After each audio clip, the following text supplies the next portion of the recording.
Good morning, Colchester. I'm Amy Minor, proud to serve as your superintendent of schools. The budget vote is less than 1 month away, and this year it falls on Tuesday, March 5th, the last day of our February break.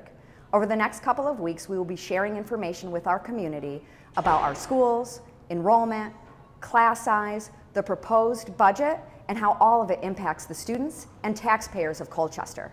The title of this video series is Your Vote Matters, because it does. We are so appreciative of your support for our schools. We wouldn't be able to do it without your vote. I would like to thank you for watching this video and the ones that follow. Please share it with your friends and your neighbors. Let's get started. When compared to other schools in the area, Colchester continues to be a low-spending district. We even rank far below the per-pupil spending average for all schools in the state of Vermont.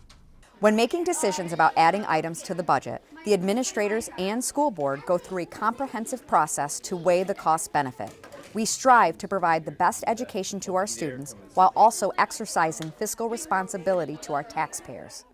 The school board has warned a budget that will allow us to maintain all of our programs and opportunities for students. The passing of this budget will allow us to make 4 additions that we have deemed critical to school operations. We'll go over each addition and the rationale behind them during this video series. With maintaining our operations and adding a few additions, the proposed budget that voters will see on March 5th would result in an estimated tax increase of 1.63%. With this budget, Colchester will remain one of the lowest spending districts in the county, and we will again be below the Vermont average in per-pupil spending. There's been a lot of talk at the state level about declining student enrollment, and I'm here to tell you that's not the case for Colchester. In 2016, a demographer studied enrollment in Colchester, and after extensive research, they projected that our enrollment will remain steady through the year 2027.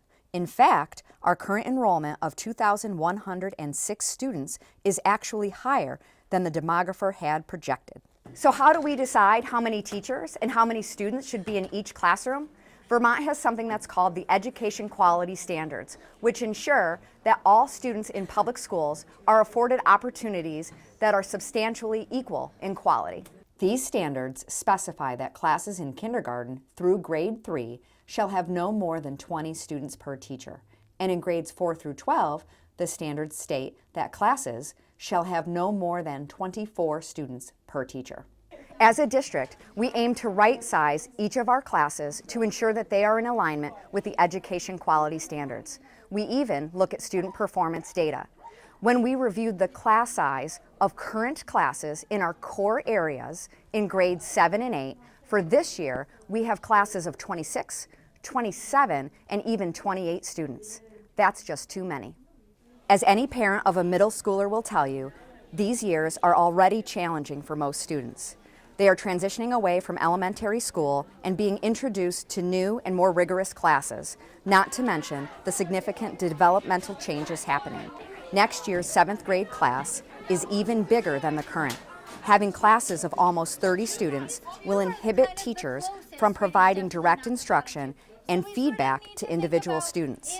In this budget, we are intentionally targeting our resources to Colchester Middle School to increase student performance and ensure that CMS is a place where every student will thrive, learn, and grow into a young adult.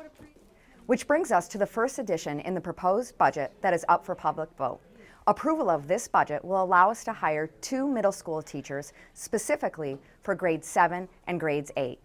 These teachers will allow us to decrease class size to 22 students per class, which is in alignment with the education quality standards. Next Monday, we'll talk about the food service program, English language learners, and what you'll see on the ballot. Also, please keep an eye out for an annual report, which will be in your mailbox next week.